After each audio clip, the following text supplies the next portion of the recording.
Welcome to McPlum, simple solutions served daily. You'll start by preparing the hardware so video output is immediate. First, place the switch into the dock with Joy-Con attached. You want firm contact on the USB-C port. Next, plug the official Nintendo AC adapter into the dock's power port so the system can output at full resolution. Finally, connect an HDMI cable from the dock's HDMI OUT to a free HDMI input on your TV. Do this with both devices powered off or on standby to avoid signal negotiation issues. Once done, power on the TV and switch. You must select the HDMI input you plugged into. Use the TV remote's input/source button to choose it. The switch will switch to TV mode automatically when docked. If the screen remains black, eject and reseat the console to ensure the USB-C connection.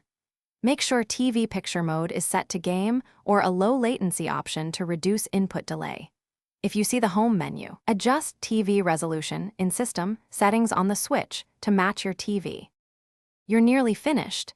Now verify audio and display are correct. Go to System Settings on the switch to confirm TV output resolution and audio settings, and set sound to TV speakers or an AVR as needed. If the image appears stretched, change TV aspect to 16:9. If no picture or intermittent signal continues, power off, unplug the dock power for 30 seconds, and try another HDMI cable or TV port. This resets negotiation and resolves most connection problems. Thanks for watching. Stay juicy and subscribe.